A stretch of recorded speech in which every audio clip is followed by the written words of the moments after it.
Ashama harka fuunee kabajamtoota hordoftoota jeemen kun qophii nooletiin yeroo adda addaatti dhimmoota garagaraatirraa isin biraan gahaa kan ture ta'a.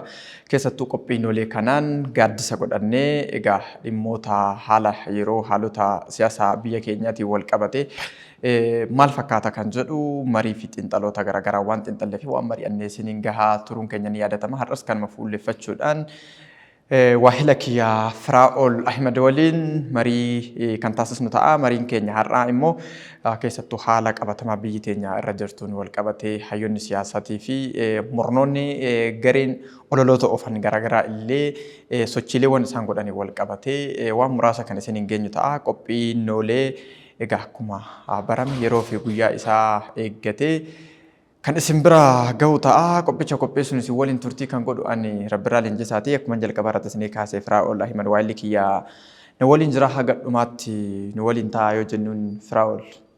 Egaa qophicha fara taatus malee fuula foddaa jeemenitirra harayaa miti. Baga nagaan dhufte asuma. Baga nagaan nuyi Rabbiraa. Egaa mariin nuti har'a taasisnu qophiin nooleetiin keessattuu dhimmoota haalota qabatamaa biyyi teenya irra jirtuun wal qabatee mee dudduuba haalota qabatamaa biyya keenyatti gaafa dhufuuf kaanu dudduuba isaatirraa waa'ee biyya tokkoo gaafa kaastu haala siyaasa ishee kaasta. Haala siyaasa ishee immoo gaafa kaastu haala dhaabolee siyaasa ishee kaasta. Keessattuu dhaaboliin siyaasaa biyya kana keessatti dhaaba har'aa biyya bulchaa jiru dhaaba badhaadhinaa kanaan wal qabate dhaaboliin mormitootaa kaleessaa dhaabolii saba Oromootiif qabsoofnaa bilisummaa saba Oromootiif dhaabbannaa jedhan ni jiranii. Akkasuma bilisummaa saba Tigraayiifis ni dhaabbanna warri jedhan kan akka TPLF ni jiranii. Akkasuma bilisummaa saba Amaaraatiif dhaabbanna kan jedhan akkasumas bilisummaa saba uummata Kibbaatiif dhaabbanna warri jedhanii qaamoliin adda addaa mornoonni hedduun hoggoota soddomman darban irraa kaasee hanga ganna keessa jirru kanaatti sochiileewwan adda addaa godhan ni turanii har'allee ni jiran. Keessattuu dhaaboliiwwan biyya kanaa nuti yeroo baay'ee adda bilisa baasaa dhaaboliin jedhan ni heddummaatu naannolee hunda keessatti. Dhaaboliin adda bilisa baasaa kun yeroo baay'ee yeroo isaan itti uummata bilisa baasu osoo hin taane dhaaboliiwwan siyaasaa yeroo baay'ee garaa isaanii bilisa baasuudhaaf hojjetanii kan nuti arginu. Yeroo akka fakkeenyaatti kaasuu dandeenya dhaaba adda bilisa baasaa uummata Tigraay. Uummata Tigraay dhaabni adda bilisa baasaa isaaniif dhaabbannaa bilisa isaan baasna jedhee qabsaa'aa ture. Har'allee deebi'ee qabsoo haaraan eegala jedhee biyyoo arraabee ka'uuf tattaaffii gochaa jiru kun deebi'ee uummata Tigraay miliyoonaan lakkaa'ama uummata kana siyaasa isaati kan dhabamsiise. Lammeessoo har'allee uummanni Tigraay akka ol hin jennetti diinagdeedhaan siyaasaan hawaasummaadhaan roga hundaan barnootaan uummanni kun bu'uuraalee misoomaatiin cabee akka inni jarraa tokko ol duubatti deebi'u kan godhe uummata adda bilisa baasaa kana.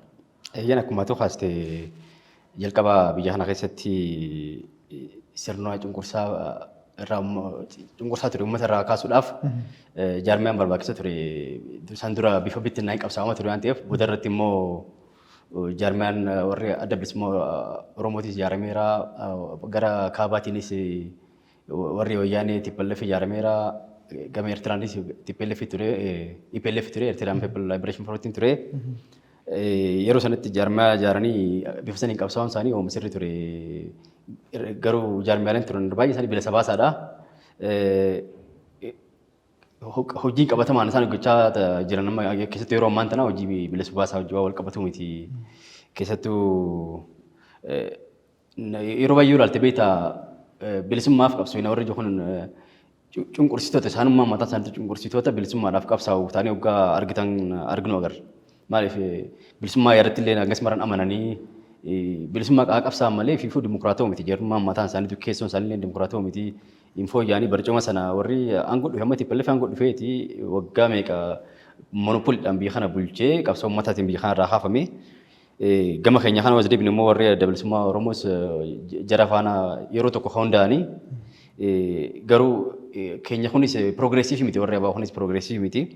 Bakkuma dur jiran san irraa hangammaa dhidhiitatu jiran keessoo isaanii dimokiraataa miti. Isaanuma keessattuu namoonni gaafii haasan gaafii namoonni hedduun jiran gara abaa dabalamanii waggaa takka lama sadi eeganii boodarra immoo maan sochiin goone maan qabsoofne hajoo gaggaafatanu dhiifaman naguma maquma sana malee maqumaatu jira malee maqaa san keessa hin qabsoon hin jiru wal cunqursan achuma keessatti waloo isaanii akka qurxummiin wanni Oromoo poolitikaa Oromoo kanaaf gara biraas warri adda bilisummaa jedhaman kun akkuma qurxummii guddaa fi qurxummii xiqqaati. Qurxummiin guddaan kuni qurxummii xiqqaa nyaataa jiraata beekta. Amma hoggansallee hin baasan hoggansallee uummataaf hin uumanii hoggansa hin baasanii hoggansi dura jiru dura bahee hoggansa xiqqaa yaangii kana gara duratti hin fidu. Yaadni isaanii hedduu yeroo waliin deemu miti waldiidha. Bakkuma sana bakkuma baalabbata taraamad kajoo adeemsa sanaan deemu jiran warri hiwaattis akkasuma yeroo hojiin deemu dadhabaniiti abdeet godhuu dadhabaniiti ammallee bakkuma kaleessaa sana olaantummaa dur baran sanaan itti fufuu waan barbaadaniif qabsoo olaantummaa baran sana itti fufsiisuudhaa fi haala qabatama siyaasa biyya kanaa fi ji'oopolitiksii naannoo keessa jiru wajjin tarkaanfachuu waan dadhabaniif hunduu hatee jiru. Saniifidha ka hangammatti rakkootaa jiran warri siyaasaa. Yaa warri adda bilisa baasaa of hin jedhan kana qofa osoo hin taane fakkeenyaaf akka fakkeenyatti dhaaboliiwwan siyaasaa biyya kana keessatti uummata kanaaf silaa waa godhu jettee kaleessa irratti abdii horachaa turte uummanni sirraa abdii qabu ture har'a uummanni immoo abdii irraa kute kan akka dhaaba OLF kaafoo Oromoo Liberation Front akka fakkeenya kaasuu dandeenya.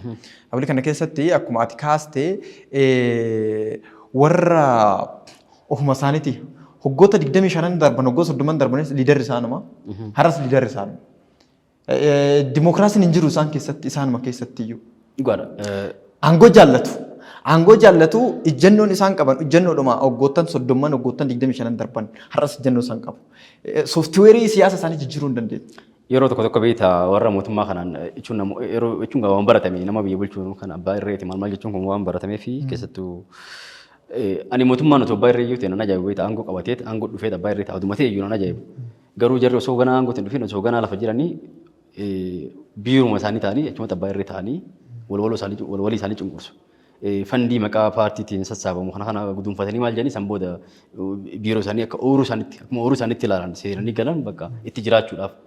Nam tokko achi keessa gaafiin kaasu maaliif hin tarkaanfannee maaliif bakkuma tokko teenyaa waan uummata tarkaanfachiisaa yaada akkasii qabanii maasassoonii hojii ijaamee gaafin akkasii keessattuu gaafatamee maqaan itti maxxanfameet kun ergama diinaa qabaa diinaatu nu keessatti ijaaree maqaati kan namaaf ni dhahama achi keessatti. Warra TPLF keessa soonni akkasii jira asillee warra abaaboo keessaan gammatti waan jireenya jiru maaliif isaanis hojii siyaasaa bal'aa hojjechuu alaa hojii wanni hojjetan beektaa baay'inaan hojii tikaa hojii marrajaa hojii wal basaasuu wal shakkuu eega shakkan booda immoo maqaa walii kanneen kana nama kana dhaabaa diinatu nu keessatti ijaaranii dhahu ammallee adeemsa sanarra jiranidha. Warra kaafaa osoo fudhatte kaafaanis hanga tokko duratti sochii godheera keessattuu biyya kanatti har'a nagaan qabsaa irratti waan yayyaalii qaba. Sochii nan violent ijoo kana shaakalchiisuu irratti waan yayyaalii qaba. Garuu boodarra innis fayyuu hin dandeenye hoggansiis duraan ka'u hoggansi jirus waggaadhaan sanuma waggatti yeroo tokko meebii yoo ta'e yoo guddate waggatti yeroo tokko wal arganii maal ni jedhan san booda waggaa 5 yeroo filannoon dhiyaate achi walii bilbilanii fiigan malee waan tokko hojii siyaasaan hojjetan hojii uummataaf waa buusu waan qabatamaa hojjetan hin qaban. Demokiraataayizeeshinii irratti gumaacha isaan qaban argaa jiru. Yeroo baay'ee dhaaboliiwwan biyya kana keessatti fakkeenya yoo ka fudhannu taate keessattuu dhaabolii siyaasaa sana warri liidaroonni dhaabolii siyaasaa sana ofiin jedhan.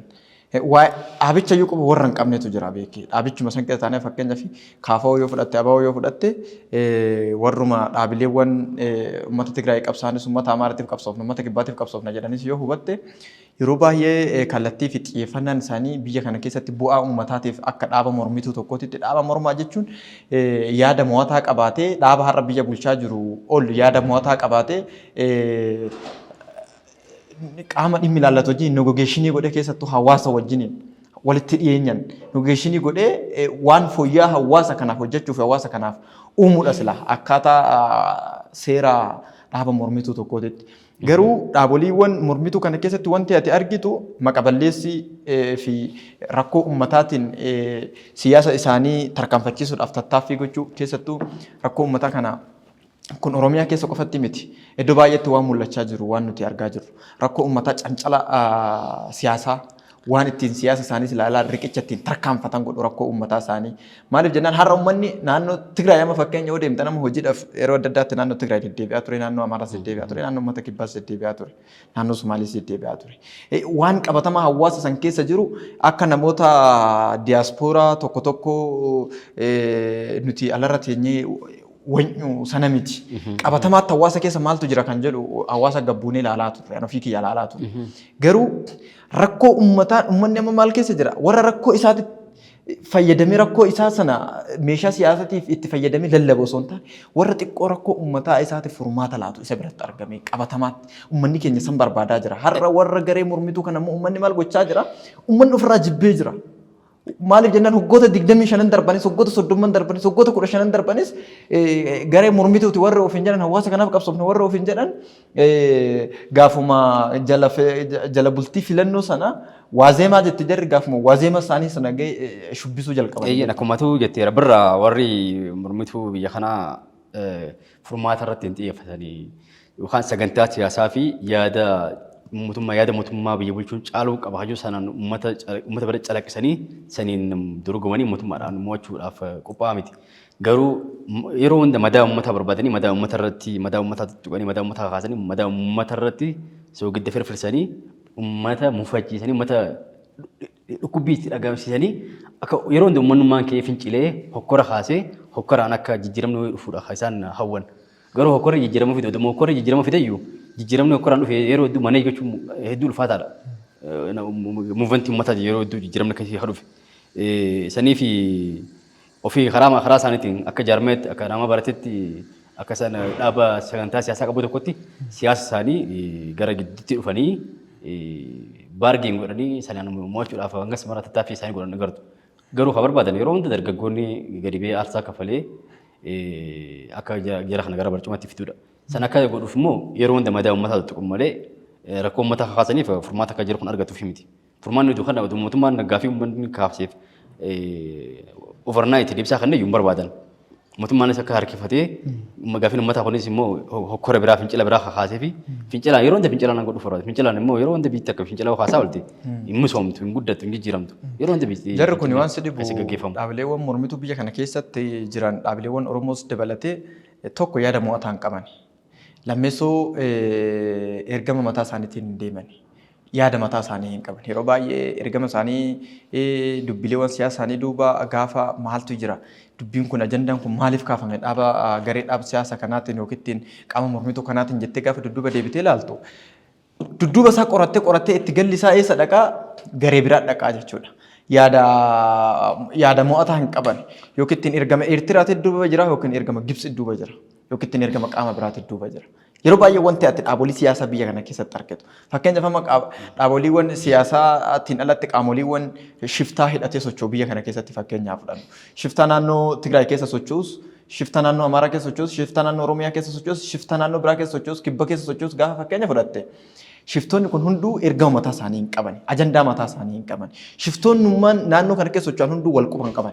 Fakkeenyaaf shiftaa naannoo Amaaraa keessa socho'u Zammanaa Kaasee Gurbaa jedhamuun hoogganamuu fi garee biraa yoo fakkeenya fudhatte shiftoonni achi keessa socho'an hundi isaanii wal quba hin qaban. Sanattis ergama Gibsi kennitee jira, garee biraattis ergama Gibsi kennitu jira. Gareedhuma kana maal godhu biyyoonni ergama kennuu baran biyya kana birmadummaa biyya kana yeroo hunda bittinsu irratti xiyyeeffatan maal godhu beektaa? Gareedhuma sana iddoo afur iddoo shanitti caccabsu. Eeyyeen beektaa amma poolitikaan wanni hundi akka durii miti.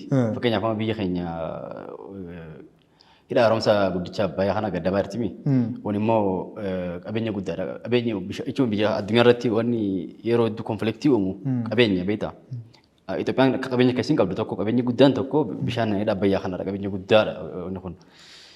Ijiptiin akka nama tokko yaadu kallattiin dhuftee Itoophiyaan hin waraantu. Immoo biyyummaan ollaa kanaatu kana fuuldura illee gootu kallattiin waraanan. Garuu maal godhanii humnootuma akka ammaa isa ati maqaa kaastee kana warra Faannoo warra biraasa warra maqaa addaa moggaafatee daggalaa jiru kana kanatti fayyadamti.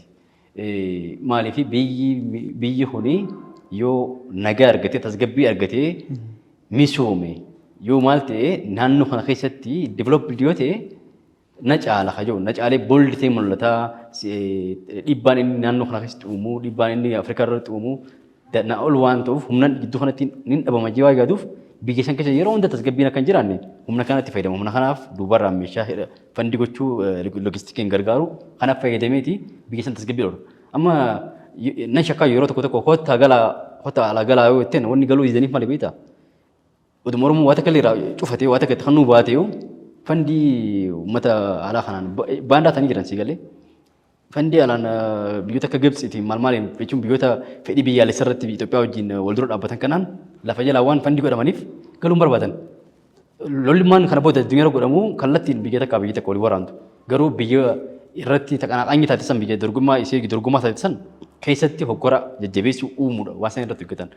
Kanaaf amma jarri kun warri biyya keessa jiru warra afaan warri biraa kana boodallee warri jiraatu kun ergama biraatiin akkuma tu haastee deeggarsa qaama biraatiin qaama alaatiin kan socho'aa jiran malee akkuma asirraa miidiyaa irraa san kana uummata Oromoos bilisomsu yookaan uummata Itoophiyaatiif bilisummaa kan jijjiirama barbaadaa fi miti. Bilisummaa akkamii barbaadan fakkeenyaaf manni Eertiraa bilisoomee jira. Manni Eertiraa egaa biyya ta'eechi waggaa 27 caaleera. Garuu hangamatti bilisummaa wanni ijaamu jiru. Hin qaban bilisummaa hin qaban. Eertiraa fakkeenya fudhatte Eertiraan ishiin PLC Isaayyaas Afewerqi PLC nama dhuunfate Eertiraan.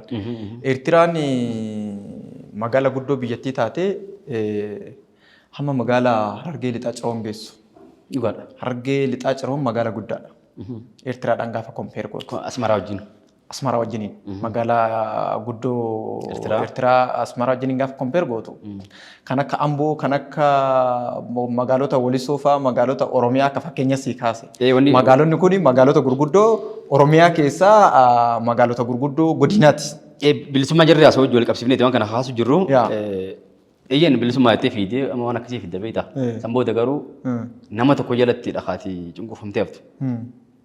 Ni gaabbatayyuu amma manni Eertiraa amma gaabbii qofa iyyuu beekta. Eertiraan amma yoo biyya Eertiraa yeroo lama deemee ergeera beekta. Magaalli ishii qoraaliyoo gaafa gubbaarra gallaaltu qorqorroo bara durii waggoota hedduu dura ijaaramee shaaggate manni jireenyaa isaanii wantumaa fooyyee tokko hin jiru. Eertiraan televezyiina hin qabdu. Akkuma gaafa Itoophiyaa irraa muramteetti jirti. Akka gaafa Itoophiyaa irraa muramteetti irraa gabbuutee. Olee dulloomaa waan jirtuuf bosobosaa waan jirtuuf. Bosobosaa waan jirtuuf ittuu dullumti itti dhufeera amma beektaa Eertiraa. Amma gaa warri biraa waan isaan irraas barachuu qaban nuti akka uummatattu akka jaarmaa miti akkuma uummatattu bilisummaan barbaadan bilisummaa akkamiiti. Fakkeenyaaf immoo bilisummaa wayii inni asitti fiinee qawwee dhukaasnee maal goonee biyya kana akka jarri yaadu san waa wayii goonee bilisummaatti baanamoo deebisnee ofii wal cunqursuu deemna kajuu gaafii of gaafachuu qabna. Namni silaa osoo bilisummaadhaaf kan hojjetu ta'e fakkeenyaaf gara dhaabolee siyaasa biyya kanaatitti yoo fakkeenya irra deebi'ee sii fudhadhu dhaaboliin bilisummaadhaaf dhugaa uummataatiif jijjiiramaaf hojjechuu barbaadu yaada masakaawaa qabaatee yaada sana lafarra buusuu hawaasa kana akkuma jedhu akkuma maqaa isaanii sana hawaasa kana roga hundaan bilisoomsuu barbaadu osoo dhuguma fedhiin isaanii san ta'e gaafa mootummaan kadhatee alarraa hidhannoo guutuu waliin waraana isaanii waliin isaan galchu sana uummata kana bilisoomsuuf hojjetu ture. Gaafa mootummaan dhaabolee siyaasaa biyya kanaa ABO's ta'e KFO's ta'e dhaabolee akka IZEMA's ta'e dhaaboliiwwan biyya kana keessa jiran hunda isaanii kadhatee galchee magaala kana keessatti bilisummaa gonfachiise. Bilisummaa akkamii gonfachiise? Dhaabolee kaleessa gammoojjii Eertiraa keessa turan magaala kanatti galchee biiroo kenneef mootummaan. Konkolaataa VAT kenneef mootummaan tokko lama maqaa kaasuu dandeenya quba qabna waan ta'eef miiliyoonaan baajata ramadeef mootummaan biiroo kenneef mootummaan fakkeenya fudhachuu dandeenya. KFO'dhaaf biiroo magaala kana keessatti kan bane ABO'dhaaf kan bane paartii IZEMAtiif kan bane akkasuma paartiilee biraatiif kan magaala kana keessatti mana kennee fi bilisummaatti hore mootummaa kana mootummaa badhaadhinaa kana. Kun dhugaa haala miti kun dhugaa haala miti waan qabatamaadha. Warra gaafa sana biyya kana bilisummaa kana argatee biyya kana hin bilisoomsinetu carraa kana argatee biyya kana hin bilisoomsinetu bilisummaa kaleessa fageenya gammoojjii Eertiraa keessa taa'ee gammoojjii badda adda addaa keessa taa'eetu qabsaa'aa ture. Yaada isaa sana har'a masakeessee hojiitti mul'isnetu har'a immoo miidiyaadhaan gabbee uummata kana jarayyuu uummatatu bilisoomsee biyyatti galchee irreeddu isaanii uummata bilisoomsee malee kaanis Ameerikaa irraa galche kaanis Eertiraa irraa galche uummata dargaggoota Oromootiitu aarsaa kaffalee taankii dura dhaabbatee jara kana biyya galchee beektaa. Egaa waa jaarmiyaa kaasuudhaaf nama jaarmiyaan kun irreedduun carraa isaanii kan namni ittiin fayyadamne jechuun biiroo mootummaatti biiroo kireessaniitiin kan gammaa jiraatu jiran biiroo lafa mootummaan kanneef biiroo mootummaan kanneef itti irratti kan isaan seenanii galaa jiran. mootummaan hanga danda'u taala mijeesseera. Garuu sanitti aansee abbaatu balleeffachaa deematti dhiyaatteeti. Approachii gaariin dhiyaattee waa balleeffachaa deemta malee aluma kana dhaabbattee gaarreeffannaadha wanni tokko wanni siif bal'atu hin jiru beektaa. Jaarmiyaadhaa fi carraa isaanii fayyadamuu dhabuu wajjin qabsiisee keessattuu jaama kaafaa'uun san durallee jechuudha. Yaadi kee wajjin dorgomaa ture beektaa yaadi keessa bara kaafaa'uun dorgomaa ture. Kaafaa'uun yaadi kee waliin dorgomaa ture. Maaliif adawaa wajjin dorgomaa ture maaliif badhaadhina wajjin dorgomuu dhabe maaliif filannoo raaf. Egaa Jawaar paartii dhufee jooyin godhe beektaa Jawaar paartii baxaabbatee keessaa ba'e maaliif bakka seenu diigaa deema jechuun waan ofii ijaare hatiimii isaatti waliin ijaaran iyyuu ni diigee kaafaa'uu gaafa dhufe san caala diigee keessaa ba'e. Garuu fedhiin amma yeroo baay'ee filannoo wajjin qabsee waasii kaasuu barbaadeeti. Jaarmiyaa duraan yaadii kee wajjin adawaa wajjin dorgomaa ture namoota keessa jaaree filannoo dorgominaa jeeni akka filannoo keessa hafan goosise. Arraa Biraanuu Naggaa faan warri akka Izeemaa warri akka Abin dorgomaniit barcuma qaban sadarkaa ministeera biyya kanarra ta'anii hoogganaa jiran. Hundinuu aangoo isaanii malu kan nameefitti hirmaatanii waliin bulchaa jiran. Ammallee Biraanuu Naggaa jechuun mormituudha malee badhaadhinaa miti. Abin jechuun mormituudha malee badhaadhinaa miti. Garuu Abin uummatee dhaqqii taa'ee biyya kana hooggansa keessatti hirmaatee bulchaa jira. Warri Izeemaa akkasi. Har'a osoo Profeesar Mararaa Guddinaa faan yeroo sana carraa argametti warra bulchiinsa Abiyyi Ahmad wajjin dorgomanii maal jedhanii sagalee hanga argatan saniin bakka irratti mo'ataniin barcumni kan nameefiti Zalaalam akkuma ammaa kanatti biiroo ta'anii mormaan ta'anii nafan ture. Profeesar Silaaraa yeroo ammaa kana yeroo amma jiru kana seektara tokko irratti ministeera yeetiin fudhan. Yoo xiqqaate jechuudha ministeera godhee muudameera jechuudha. Baxabbatee paartii kanas maal godhee daroonitu paartiimaa fi wanni hanguma duraan jiru sanuu duubatti hambisiisi galee waan akkasitti jira paartiiwwan hojii wal qabatee paartii mormituu kanaa hojii wal qabatee. Fedhiileewwan amma namoota paartiileewwan mormituu keessa jiran akka fakkeenyaatti kaafoo kaaste kaafoo keessatti immoo miseensa yeroo dhiyoo kan itti makame Jawaar kaaste ani hagamuma miseensummaa guutuu san keessa iyyuu jira kan jedhu anaaf gaaffeedha osoo miseensummaa guutuu keessa jiraate dhaabni kun akka dhaabatetti ni jira teessoo qaba biiroo mataa isaa danda'e magaalaa kana keessaa qaba. Gaafa miseensi isaa tokko gabbee hawaasa keessatti burjaajiiwwan gurguddaa haga kanaa uumu dhaabni dhuguma hariiroo gaarii dhaaba waliin qabaa fi dhaaba san keessa yoo karaa seerawaadhaan jiraate ni callise jedheen amanuun ture. Garuu isaanummaanu sirna dhabuu agarsiisa kun dhaabichummaanu.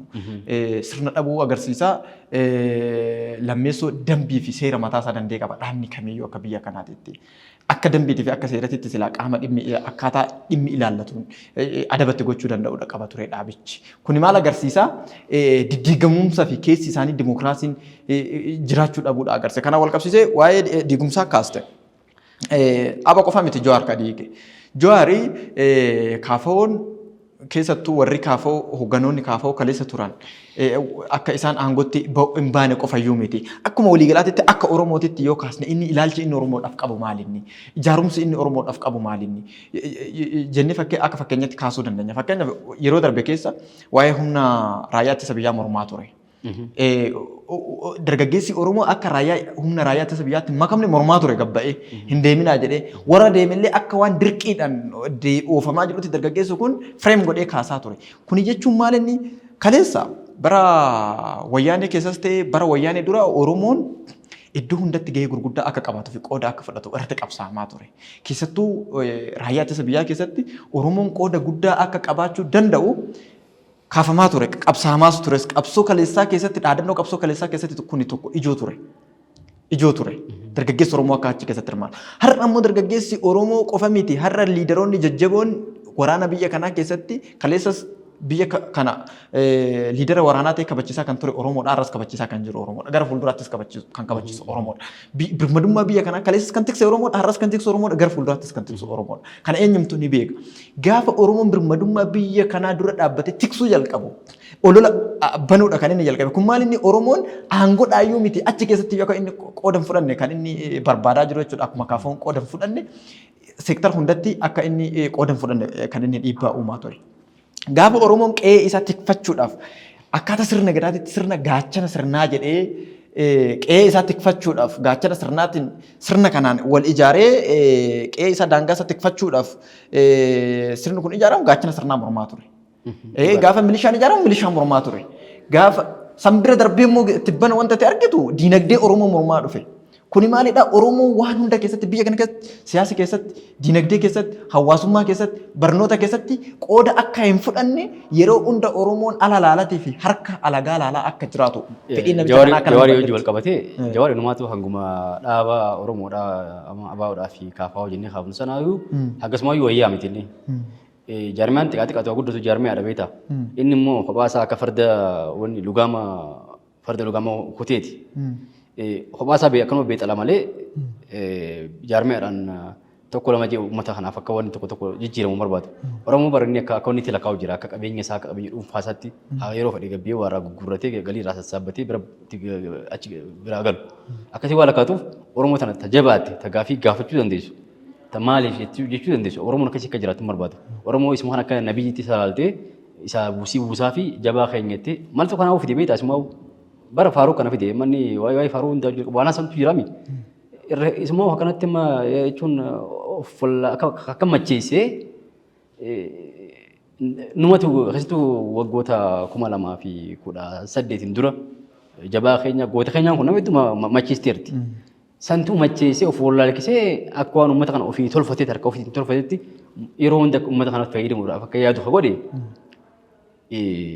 faaruma kana dura jechuun kireeditii duraan lakkii namni kun kana hoggansa Oromooti jechuun hoggansa siyaasa Oromooti nama siyaasa Oromooti jaamee kireeditii kan nameef sana akka kabaja fudhachuu dhiisee akka waan namni isa waaqessee wayii fudhatee ittiin of wallaale.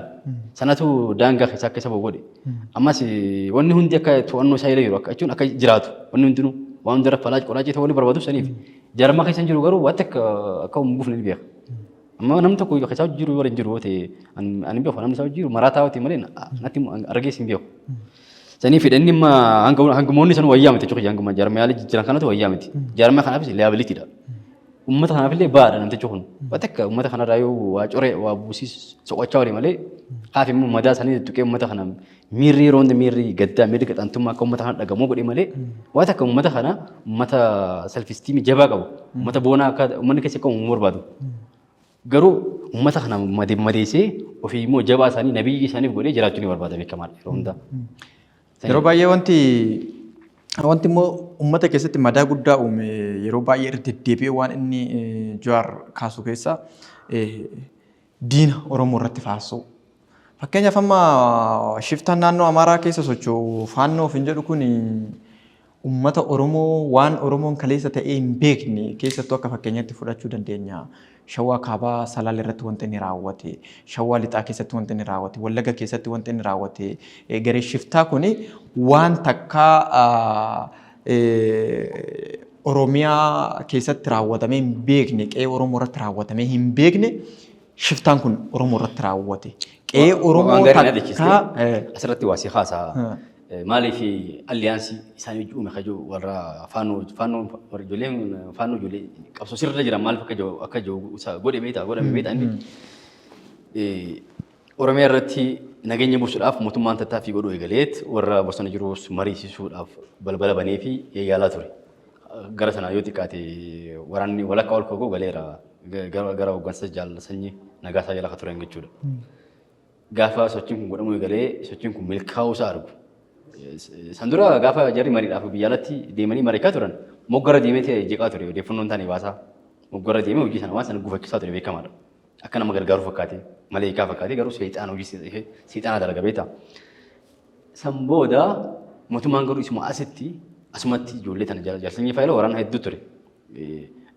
Odeeffannoon qabu gammatti waraana isa jala jiran gara 12 galee gara 12 katantu jaalsanyiin hoogganaman galee beektaa. Eega jarra kun galuu eegalan booda baarage reeffatee irraanfatameera bakka haala kanaa yoo itti fufanii rakkoo biyya keessa jiru achitti waan furanii xumuraniiti waan hundi cufamee hafa hajoo geemii alaan takajuu waan sodaatee fi godheef bahee ajandaa wayii kitaaba hojii qabatee gadi bahee miidiyaarraa achi fiigee miidiyaa kan irra fiigee iyyuu eegale tarassaa'u irraanfatamee haala kanaa yoo ta'an bakka geemii ala beetiin hafa hajoodha sodaatanii irraa kan ka'ee warra kaanis akka alliyaansii isaa hojjumaniif ijoolleen bosonaa ijoollee qabsoo jechuudha. Ijoolleen bosonaa kan akkanaa qabsaa wanti jechuun sirriin jirre warra mootummaati. Gamasiinis gara warra naannoo Amaaraatiinis faannoo fafaarsoo galeef isaanirraa alliyaansii uummatuudhaaf faallaa mootummaa deemee waa balleessuudhaaf adeemsa mootummaan nageenya buusuudhaaf itti deemaa jirsu gufachiisuuf malee jara sanaafis jaalala addaa qabaatee miti. Garuu faallaa uma adeemsuma mootummaan nageenya buusuuf itti deemaa jirtu tattaaffii mootummaan godhu san gufachiisuudhaaf waan godhamedha kun.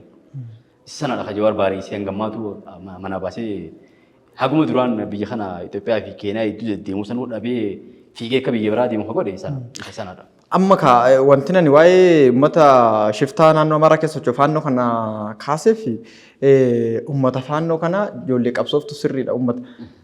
Isayyuu yeroo itti Oromoon isaan gabbaasanii yakka hin taane Oromoo irratti raawwatan jilmaadhaan mana tokkotti Oromoo maatii tokko gubaa turan Oromoo guyyaa adiidha waan fokkuu jechatti illee sitti ulfaatu miidiyaa irra gabbaatee jecha hin dubbanne akka horiititti uummata kana yakkoota gurguddaa raawwatan kana gaafa inni faarsu namichi kun tasuma dantaa rakkoo uummataatiif furmaata uummataatiif akka inni naasofnee fi rakkoo uummataa kana cancala siyaasa isaa riqicha siyaasa isaa godhachuu qofaaf akka barbaadu madaa kana tuttuqeetoo uummata kana dammaqsuu akka barbaadu kan irraa calaqqisu kan irraa hubattu yeroo baay'ee wanti isaan irraa hubattu bu'anii bochisuun kun isaan biratti waan baratamaa ta'eera keessattuu Jawaar biratti bu'ee bochisuun kun aadaadha.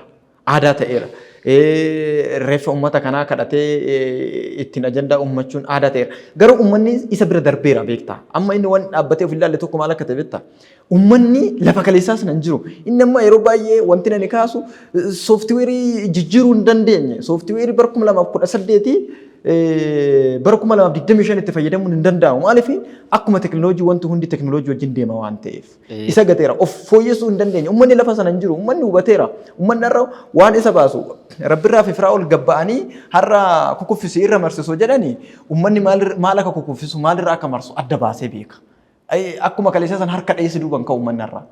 Har'a uummanni waan hunda hubateera. Uummanni gaarii isaas hamaa isaas adda baasee hubatee jira. Eenyu jala akka hiriiru, eenyu akka wacu, eenyu wajjin akka wacu. Ni yaadatta 2018 yeroo jijjiiramni dhufu jijjiiramaatu dhufe malee biyyis takkuma onni addaa onni biyya addaa haaraa Jawaarres hin qabnu jijjiiramaatu dhufe. Jijjiiramni immoo qabsoo uummataatiin dhufe. Warri mootummaas nulleen jijjiiramaatu dhufe kajoon akka jijjiiramatti lafa furanne. Isaan immoo gabrummaa wayii addaa keessaa ammas bilisummaa addaa wayii akka itti habaane akka jannata wayii seenanii godhaniiti deemanii lallabu turan bilisoomni irraa kan bilisuufne jiru baatirii qabadhaatii barbaada kajoon akkasii eegalaa turan. Yeruma sana yoo warri mootummaadhaa jarana bilisummaan sabni bilisoome kajaamu saba dinagdeen jabaate saba ikonomikaalii strong ta'etu bilisoome jaamaa sabni ikonomiidhaan hin jabaanne bilisummaan qabu yeroo hundi bilisummaan kee jabaa miti hangati ikonomikaalii jabaa taate gargaarsa eeggattummaa biyya alaa irraan baanetti bilisummaan wanni jaamu hin jiru bilisummaan dhugaadhaa dinagdeedhaa dinagdeen Oromoo utuu qabna kajuu warraa keessa dinagdeessinaa yeroo sana warri mootummaadhaa. Isaan immoo akkanumaan spirituaalii bilisummaa wayii takka waan manfasii godhanii bilisoomni irra inni achi wacanii waayee duuba balleessanii sammooda waan butanii har'aa maqan boodarra maasii irraanfatamuu isaanii gaafa argan haala kanaan dhufan. Warra afaan olii akkasii garan akkuma isin jee niitiin qalbii hin qabne mana masaanota sokkotii jedhimi. Wanumaa fi alliyaansii barbaada jechuun naa waliin alatti hafaadha na dhiistanii mootummaa wajjin mari'attanii hin galinaadha nageenya hin buusinaadha naa wajjin alatti hafaa kophaan taa'aadha kun kophaan ta'a hajuu ofirraa wanni kun haa godhamu uummanni dammaqee keetti immoo uummanni dammaqeera beekamaadha wanni immoo akkana isaan hiisisuu yeroo hundaa waan biraa miti mata uummanni isaan mukaa jiru hin jiru wanni isaan nama fiiganii jiran buusii waan adda addaa buufatanii fi yoo teesse biyyi Itoophiyaan akka nagaan arganne barbaaddu fandii isaan gooteen beeku kana alatti uummanni dammaqeera harka marateera warri isaa wajjin yeroo baay'ee qabsaa'aa turanis baranii inkwaan politika siyaasaa isaa wajjin geggeessuu miti iddirii dhuunfaatu isaa wajjin uumuun akka rakkisaa ta'e baranitti namni biraa darsa gurratee dhiise.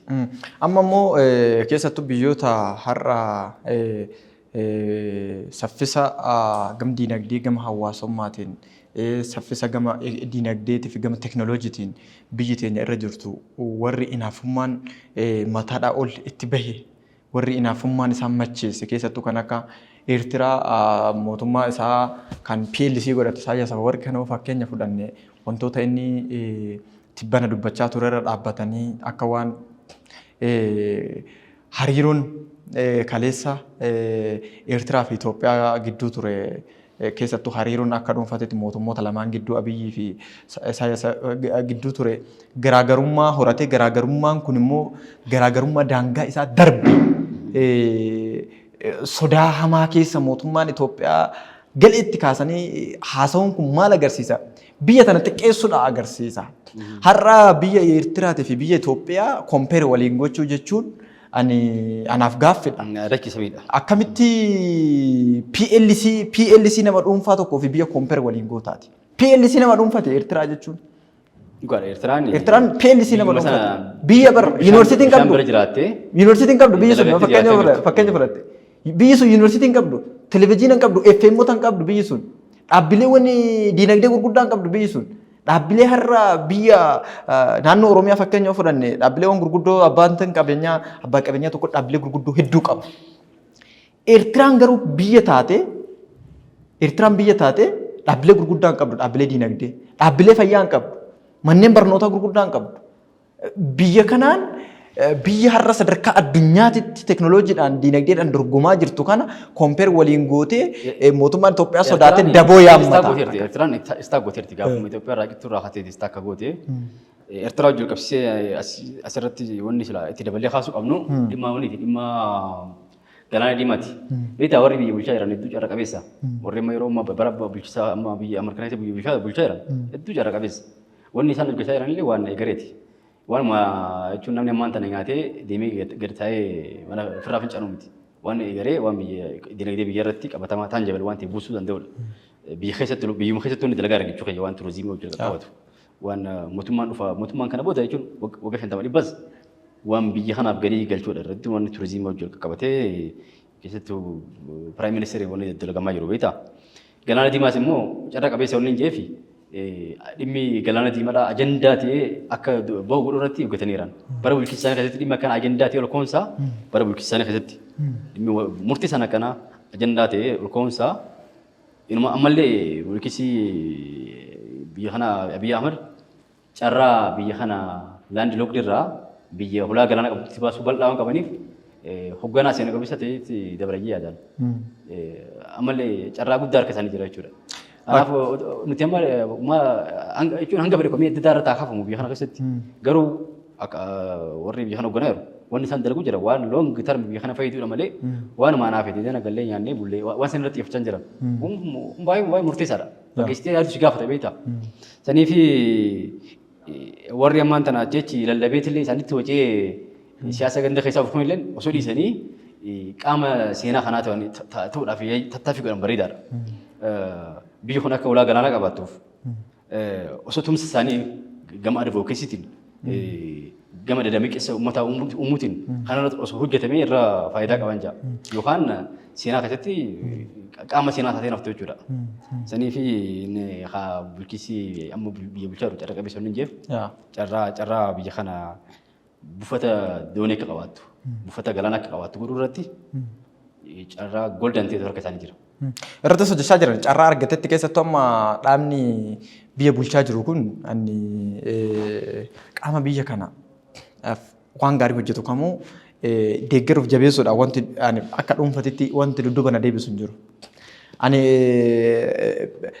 miseensa dhaaba kamuutis miti, miseensa dhaaba bilchiginnaas miti, miseensa dhaaba kamiitis miti. Akka garuu nama miidiyaa tokkootii fi akka lammii biyya kanaa tokkootitti waan biyya kana fayyadu, waan biyya kana ummata kaleessa habilisoomu jennee ummata kaleessa qabsaamaa fi ture kana waan ummata kana fayyadu kamuu jabeessuu fi tiksuudhaaf wanti dudduuba nu deebisu hin jiru. Warra immoo bilisummaa ummata kanaa bilisummaa diinagdee isaa bilisummaa teknooloojii isa duba deebisuudhaaf hojjetu irratti immoo saaxiluuf wanti duubatti nu deebisus hin jiru ammallee wanti nuti cimsinee irratti hojjennu. Biyya kana beektaa dhugaatii biyya biyya difeendi gootu baratameera maqaa walii babbaasuu malee ofii jarri akkoonni takka jottaniiti. Akka jottanii yoo saantimatti darbite malee hin daleetu beektaa.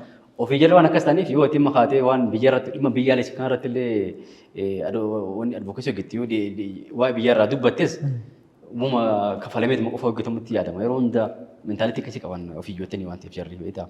Sanii fi waan biyya irratti moggachuudhaaf miseensa paartii kamuu ta'uu isin barbaachisu dirqama hoggataa mootummaa nama mootummaa kafaluuf nama paartii mootummaa keessa yeroo ta'u kun dirqama miti. Biyya kanaaf hojjechuu keessattuu akka dargaggeessaatti akka qaamolee miidiyaatti akka dhaabolee miidiyaatti keessattuu dhiibbaa guddaa uumuu kan danda'u biyya kana keessatti akkuma ololootaaf miidiyaan beektaa akkuma waan gaariidhaaf yoo itti fayyadamte biyya kana jijjiiruu dandeessa waan hamaaf yoo itti fayyadamtes immoo hammeenya uumuu dandeessa yoo gurmaa'insa miidiyaa qabaatte. Kanaaf nus kan mara dhaabbachuudhaan biyya kanaaf keessattuu uummata Oromooti birmadummaa uummata Oromoo tiksuudhaaf daangaa uummata Oromoo tiksuudhaaf daangaa Oromoo tiksuudhaaf wanti dudduuba nu deebisu hin jiru.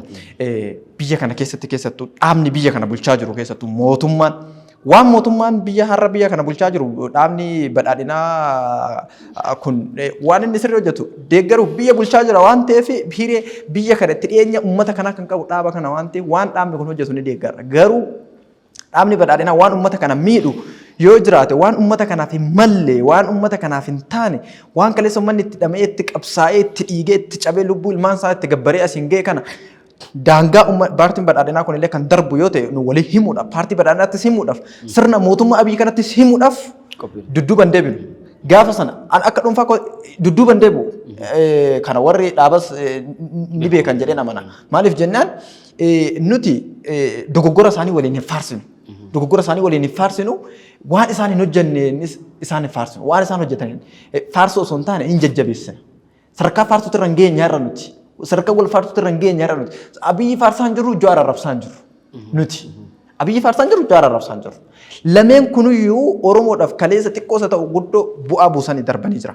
Garuu har'a gaafa daangaa darban qaama kamiyyuu itti himuudhaaf Mararaallee dabalatee Daawud Ibsaa dabalatee warra dudduba uummata kanaa jiran dudduba dhaaba uummata kanaati jedhanii owwaaman dura jiran rakkoo isaanii itti himuudhaaf jabina isaanii itti himuudhaaf wanti dudduba nu deebisu hin jiru jedhee amanaa qophii keenya irraas mara tokko lamne gaarii na fakkaata.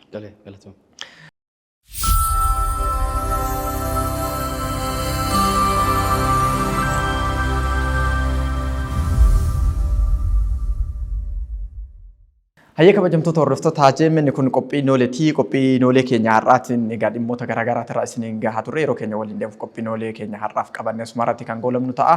Qophicha qopheessuun isin waliin turtii kan godhe har'a ani Rabbirraa Leenjisaatii waa'illi kiyyaa Firaa'ol Ahmad waliin turtii taasise hanga dhumaatti waan waliin taataniif turtii gaarii jechaa qophiileewwan JMN irraa hafan waliin turtii gaarii nagaatti.